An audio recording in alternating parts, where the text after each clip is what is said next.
Est-ce que le rap, c'est de la littérature? C'est une question que je me suis absolument jamais posée, et honnêtement, je pense que si elle s'était présentée un jour à moi, j'aurais assez immédiatement, instinctivement répondu non. Non pas par mépris ou par rejet, tout simplement parce que cette réponse me semblait évidente, naturelle. Une réponse que je n'avais jamais pensé un jour remettre en cause. Puis récemment, j'ai vu une vidéo postée sur le compte de mon amie Juliette, du compte Mots Croisés. Je vous invite à regarder d'ailleurs si ce n'est pas encore fait. Elle était dans un festival, et elle demandait tout simplement à des passants: est-ce que vous pensez que le rap c'est de la littérature? Pour la première fois en fait, je me suis entendue réfléchir à la question. Et j'ai senti en moi une forme de gêne, parce que même si ma première réponse spontanée c'était de dire non, je n'arrivais pas à l'argumenter. En fait, je ne savais pas pourquoi je pensais ça. C'est à ce moment-là que je me suis dit qu'il fallait, du coup, que je me fasse un véritable avis et que je creuse, que je prenne le temps de mettre ma propre culture, ma propre éducation, les automatismes à distance, pour observer cette intuition avec un petit peu plus de lucidité. Je suis étudiante en philosophie et en lettres, je lis beaucoup depuis quelques temps maintenant, essentiellement des classiques, pas que ça, mais quand même. Et assez généralement, j'ai grandi dans un univers où la littérature a quand même une valeur assez immense, mais aussi dans un monde où elle est institutionnalisée, sacralisée, parfois même fossilisée. Et c'est précisément cette familiarité-là, cette proximité-là que j'ai avec la littérature depuis très longtemps, qui m'empêchait peut-être, inconsciemment, de penser le rap comme une forme possible de littérature. Alors j'ai décidé de faire ce que je pense savoir faire de mieux, lire, écouter, chercher, poser des cadres, formuler des hypothèses, me laisser un petit peu pour une fois déstabiliser. Et aujourd'hui dans cette vidéo, je vous propose de faire ce chemin avec moi, main dans la main. Pas du tout pour imposer une réponse, plutôt pour ouvrir un véritable cadre de réflexion. Ce que je vous propose, c'est pas du tout une prise de position immédiate, plutôt une enquête, un véritable déplacement et un effort de la pensée, parce que ce qui importe, pas tant le fait que vous soyez convaincu ou non que le rap est une forme de littérature, c'est plutôt de comprendre pourquoi vous le pensez. Parce que je suis sûre qu'on est beaucoup à être dans cette situation-là d'avoir assez instinctivement répondu non, mais sans avoir vraiment l'argumentaire nécessaire pour le justifier. Et on va procéder étape par étape, comme une véritable enquête. Sans même de se demander si le rap peut être considéré comme une forme de littérature, il faut déjà résoudre une première énigme, ou en tout cas essayer d'en avoir un maximum de détails.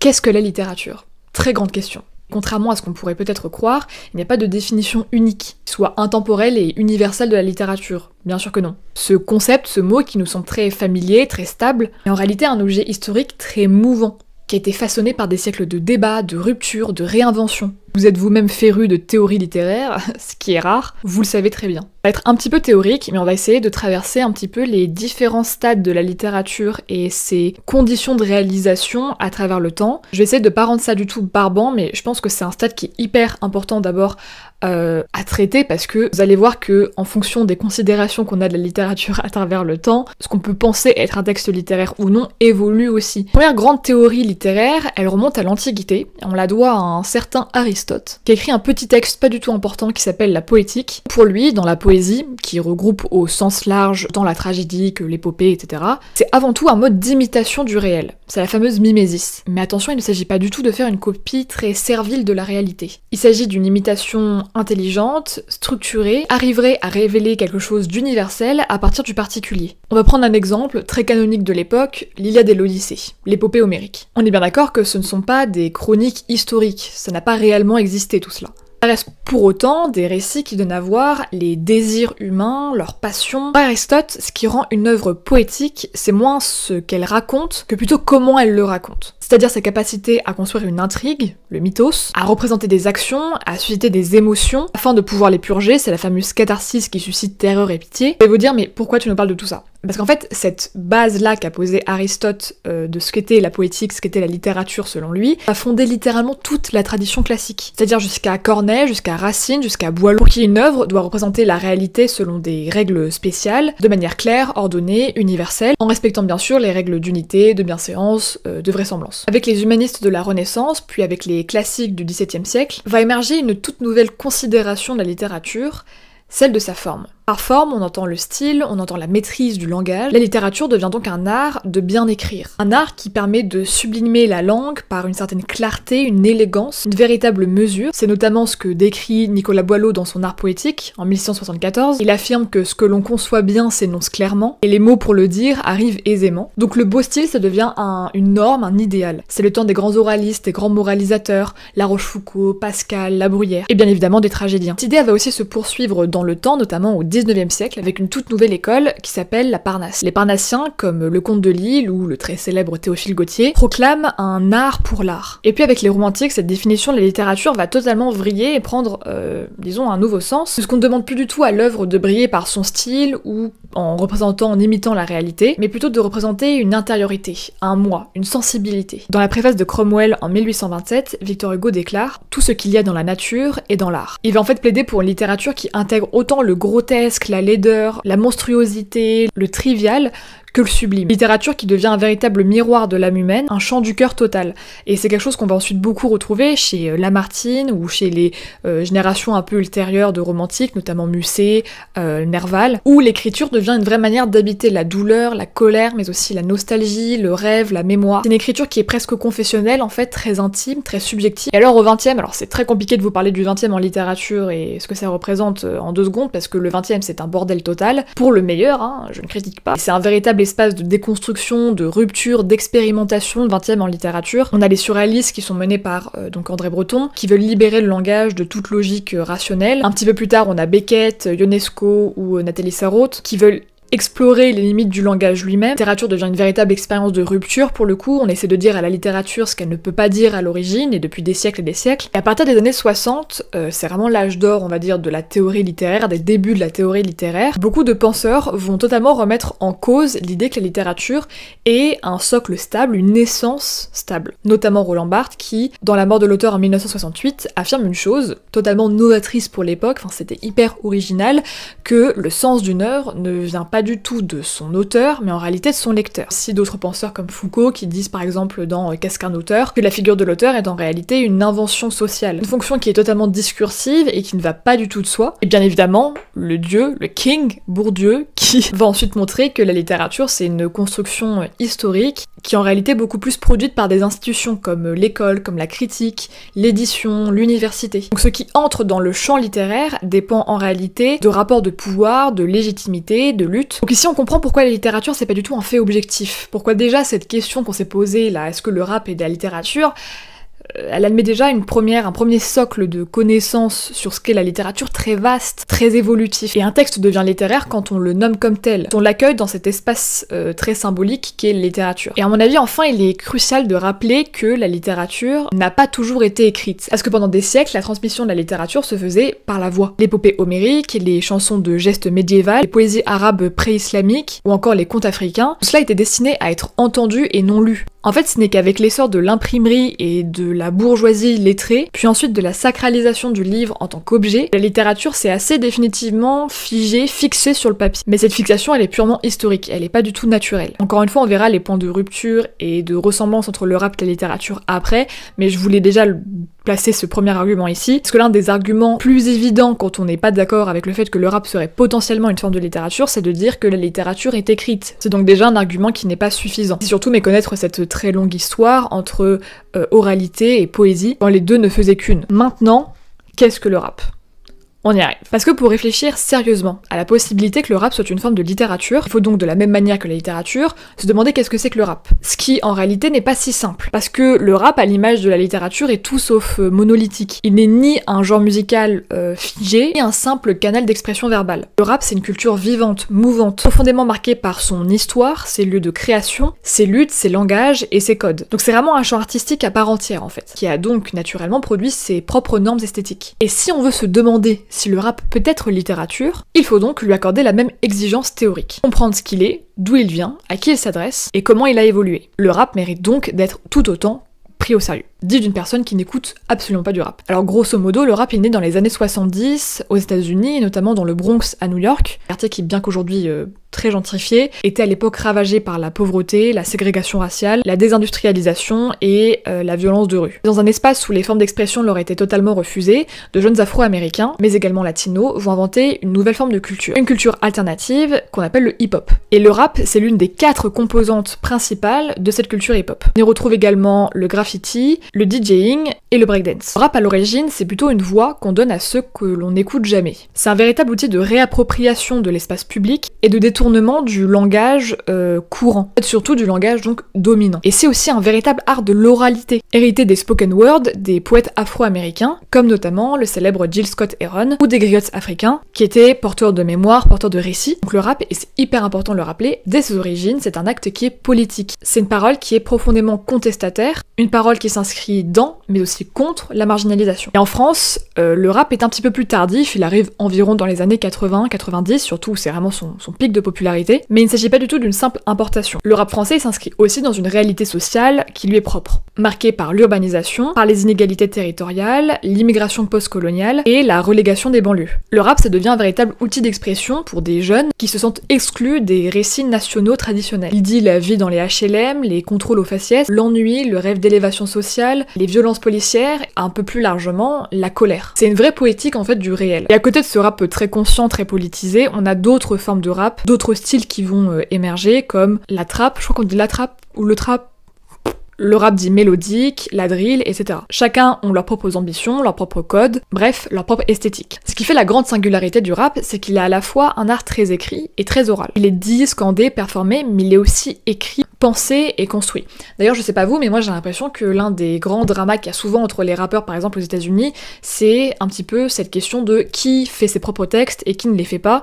Et qu'il y a une vraie question de légitimité au sein des communautés de rap. En fait, on n'est pas réellement un vrai rappeur tant qu'on n'a pas écrit ses propres textes. Ce qui à mon avis est déjà quelque chose d'assez fort. Un texte de rap, ça peut se lire, et certains le font d'ailleurs. En atelier d'écriture, à l'école. Sachez qu'il y a de plus en plus d'ailleurs de cours spécifiques dans les universités qui sont donnés sur l'histoire du rap et son écriture, parce qu'on y trouve effectivement des figures de style parfois très complexes, des assonances, des allitérations, des métaphores filées, des homophonies, des enjambements, en fait tous ces codes qu'on retrouve aussi dans la poésie très classique. Mais attention, le rap ne se contente pas d'être seulement du texte. Il est aussi intonation, rythme et silence. Et cela renvoie à mon avis à une tension fondamentale. Le rap, il existe dans une tension liminale, entre texte et oral, entre performance et écriture. Et cette ambiguïté, elle est super précieuse pour notre question initiale, parce qu'elle le rapproche des formes de littérature et de poésie ancienne, classique, comme on l'a dit avant, avec les bardes celtiques, la poésie grecque, qui bien évidemment ne connaissaient pas l'imprimerie. Et donc comme la littérature, le rap c'est un champ symbolique et culturel hyper vaste, c'est un champ de production symbolique, pour reprendre les termes de Bourdieu. Il a ses codes, ses stars, ses sous-genres, ses figures d'autorité, ses débats internes, mais à la différence de la littérature, il est souvent tenu à distance des institutions.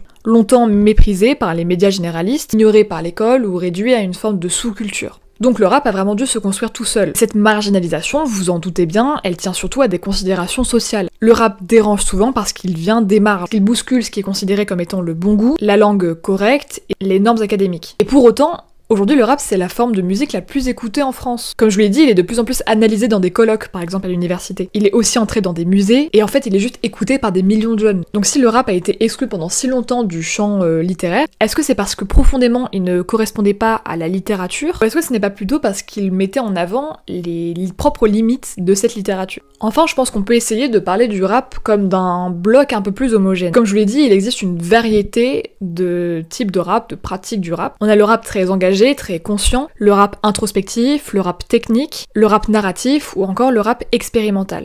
Et cette pluralité, elle invite déjà, dans un premier temps, à nuancer toute affirmation potentiellement globale. Peut-être que tout le rap n'est pas littéraire. Maintenant qu'on a bien défini la littérature et qu'on a bien défini le rap, on va essayer de voir quels sont leurs points communs avant de voir ce qui fait que peut-être le rap ne pourrait pas être de la littérature. Parce que s'il y a bien une chose que vous voyez cette recherche met un petit peu en lumière, c'est la porosité possible, voire nécessaire, entre ces deux champs qu'on a, à mon avis, trop longtemps cloisonnés. Ce qui déjà frappe, à mon avis, dans certains morceaux de rap, c'est d'abord l'intention assez obsessionnelle pour la forme. Les allitérations, les assonances, les rimes en général, les doubles lectures, les références, bref, tout un attirail technique, et certains morceaux peuvent même être lus sans forcément d'instrumentalisation derrière, un petit peu comme des poèmes. Il y a une forme d'autonomie du texte dans le rap qui le rapproche beaucoup de la littérature. Une force du verbe qui permet cette transposition. La tradition poétique française, elle a toujours joué avec le rythme, avec l'oralité. De ce point de vue, il serait totalement absurde de nier en fait que des textes de rap, dans leur travail sur le langage, s'inscrivent dans cette filiation-là. Même Hugo, encore une fois dans sa préface de Cromwell, disait que la poésie n'est pas dans la forme, elle est dans l'âme. Si on accepte cette définition, alors des couplets de rappeurs pourraient donc prétendre au même statut que ceux de poètes. Une autre considération à prendre en compte, c'est celle du récit. Le rap raconte, il narre des vies, des destins, des drames. Ce sont souvent des récits à la première personne qui relèvent de l'autofiction ou même du témoignage. Et en cela, ils rejoignent des formes littéraires comme le roman autobiographique ou même le journal intime. Enfin, beaucoup de morceaux de rap ont une volonté très politique, comme on l'a dit avant, une ambition critique qui se rapproche beaucoup de celle de la littérature engagée. Ils veulent dire le monde pour pouvoir le dévoiler, le transformer, le contester. Encore, on peut remonter à la littérature du 19e, naturaliste, réaliste. Le rap peut être politique dans le sens le plus noble du terme. Il nomme les rapports de domination, les injustices, les fractures sociales, comme la littérature en fait l'a toujours fait. Et là encore, si on considère que la littérature n'est pas seulement qu'une affaire de forme, mais aussi une entreprise de compréhension, alors le rap en remplit toutes les conditions. Mais on arrive à la partie où peut-être qu'il faut un peu mettre de la nuance dans tout ça, et se demander en quoi le rap n'est-il pas toujours, au moins, de la littérature. Ce serait une erreur, à mon avis, de conclure que le rap, en général, toute forme de rap est une forme de littérature. L'intérêt de cette problématique, c'est aussi de cerner ses limites. Parce que si tout texte bien écrit n'est pas automatiquement littéraire, alors tout morceau de rap bien ficelé ne l'est donc pas non plus. Il y a des points de divergence fondamentaux qu'il faut, à mon avis, regarder en face. Tout d'abord, le statut institutionnel et symbolique de la littérature. En fait, la littérature, depuis le 19e, c'est surtout, dans notre imaginaire et notre manière de la concevoir, une institution. Elle est enseignée, commentée, étudiée et canonisée. Elle possède ses propres critères de légitimité, ses lieux de reconnaissance, comme l'école, les bibliothèques, les prix littéraires, l'université, mais aussi ses genres reconnus, bref, son panthéon à elle. Or, la plupart des rappeurs ne s'inscrivent pas du tout dans cette tradition. Leurs textes ne sont généralement pas publiés dans des maisons d'édition, ils n'entrent pas dans les programmes scolaires, ou en tout cas de manière très marginalisée, et ils ne sont pas non plus l'objet de publications savantes, ou en tout cas très peu. Et à mon avis, ce défaut de reconnaissance institutionnelle est une vraie rupture entre la littérature et le rap. Parce que si la littérature a aussi une valeur sociale très forte, comme l'a montré Pierre Bourdieu juste avant, alors le rap ne peut être littéraire tant qu'il n'est pas traité comme tel dans ses circuits de légitimation, d'un champ, d'un pouvoir qui est très symbolique. Ce cadre, le rap est encore largement exclu, du moins toléré dans certaines conditions. Deuxième point, la dimension performative est assez éphémère du rap. Là où j'ai l'impression, la littérature cherche peut-être un petit peu plus la durée, le rap travaille beaucoup plus dans l'immédiat. Mais encore une fois, vous voyez que ces limites ont elles-mêmes leurs propres limites quand on revient sur ce qu'on a dit avant. Je pourrais très bien opposer à ça l'écriture automatique, par exemple surréaliste, qui est aussi beaucoup un travail dans l'immédiat. Mais bon bref, le rap c'est un art de la scène, de la performance, aussi de l'instant, et donc de la circulation rapide. C'est pas du tout un défaut, hein, mais c'est juste une différence à mon avis par rapport à la littérature qu'il faut un petit peu souligner. En fait, on lit pas du tout un album, si on le lit, comme on lit un roman. On n'écoute pas un freestyle comme on lit un poème d'Apollinaire. Le rap, c'est un art qui est profondément inscrit dans les flux médiatiques, dans la réaction, dans la reprise, et donc cette oralité s'inscrit à mon avis dans une tradition assez différente. Et peut-être qu'il faut accepter cette différence. Peut-être faut-il dire que le rap n'est pas de la littérature, non pas parce qu'il lui serait inférieur, mais parce que tout simplement, il répond à d'autres logiques. Le problème vient peut-être de ce que la littérature représente pour nous, c'est-à-dire quelque chose d'encore beaucoup trop étroit pour accueillir cette forme très hybride. Et un autre point à soulever, c'est celui de la place du rap dans l'industrie culturelle. Si la littérature peine à exister dans un monde marchand, elle continue tout de même d'être pensée comme un art souvent assez autonome, assez désintéressé. Alors que le rap, au contraire, est quand même pris dans une logique commerciale, de production, de chiffres, de buzz et de rentabilité bien supérieure. Et cela influence nécessairement le contenu qui est produit. Certains morceaux sont simplement faits pour plaire, ou alors pour faire danser, choquer, et pas forcément pour durer. Et cela les éloigne peut-être un petit peu de l'idéal du travail d'écriture. Là encore, la comparaison entre un morceau de Jul et, je sais pas, un roman de Virginia Woolf semble un petit peu absurde. Mais elle révèle surtout qu'en fait nos critères ne sont pas du tout adaptés. En conclusion, est-ce que le rap est de la littérature? Je pense que vous l'aurez compris à ce stade de la vidéo, je n'ai pas de réponse absolument tranchée. J'en ai une, mais elle n'a absolument rien de dogmatique. Si je devais me positionner, parce que je sais que vous vous demandez quand même quel est mon avis sur le sujet, je dirais plutôt que non. Que non, tout rap n'est pas la littérature. Mais je dirais aussi que tout le rap n'en est pas exclu. Et donc que certaines formes de rap peuvent être pleinement considérées comme littéraires. Si je me permets ce nom initial, c'est parce qu'à mon avis, à mes yeux, c'est peut-être là que je vous partage en fait mon point de vue le plus engagé. La littérature, dans son exigence globale, ne peut pas se confondre avec tout ce qui relève de l'expression par des mots. Le critère de la qualité, même s'il reste assez subjectif, ne peut à mon avis pas être évacué sous prétexte de démocratisation ou d'ouverture. Mais dire cela, ce n'est pas seulement, vous savez, hiérarchiser mécaniquement en disant que le roman, la poésie, le théâtre, peu importe la littérature en général, c'est mieux que le rap. Ce n'est pas du tout essentialiser l'un ou l'autre, c'est simplement essayer de refuser de vider quand même le mot littérature de sa substance, de sa rigueur et de sa portée critique. Ce que je veux défendre ici, c'est l'idée que tout texte n'est pas littéraire au sens fort, c'est-à-dire au sens de ce qui fait œuvre, de ce qui travaille la langue, s'inscrit dans une tradition et qui cherche là à la transformer, à la faire évoluer, à la subvertir, à l'honorer, enfin bref. En fait, la vraie question que cette vidéo m'a poussé à trouver au fur et à mesure de son écriture, etc., et que je veux un petit peu vous laisser en héritage, donc celle-ci. Qu'est-ce qui fait qu'un texte est littéraire? C'est une grande question, trop grande même. Question, vous le savez, j'ai pas de réponse définitive, mais je crois en tout cas qu'elle est très féconde, et qu'elle nous pousse à penser, à réfléchir à notre propre rapport à la littérature, est-ce que nous attendons non seulement d'un texte, mais aussi ce qu'on valorise d'un texte. Elle me permet aussi, en creux, de poser une autre question. Pourquoi avons-nous simplement besoin de savoir si le rap c'est de la littérature? Est-ce que c'est pour essayer de légitimer le rap en le rendant un peu plus respectable? Est-ce que c'est pour légitimer la littérature en la rendant plus populaire? Est-ce qu'en fait on ne risque pas, en essayant de faire dialoguer le rap et la littérature, de les réduire tous les deux à des définitions beaucoup trop souples, trop faibles, trop consensuelles? Je crois qu'il y a aussi une forme de noblesse à revendiquer sa propre forme, et son propre territoire, à dire « je ne suis peut-être pas de la littérature, mais je suis un art à part entière ». Et enfin, peut-être que ce qui nous dérange, en tout cas ce qui m'a dérangé au début, c'est que la littérature, c'est pas un label, c'est pas un tampon. Une véritable tension entre une œuvre, son lecteur et son époque. Peut-être que ce n'est pas au texte de devenir littéraire. À nous de devenir les lecteurs attentifs, exigeants et curieux, capables d'entendre la poésie là où elle surgit, même si ce n'est pas là où on l'attendait. Vous êtes restés au bout jusqu'ici, merci beaucoup. Merci d'avoir traversé ce long moment de réflexion avec moi. J'espère que cela vous a donné peut-être envie de lire différemment et de questionner sans relâche ce qu'on pense savoir.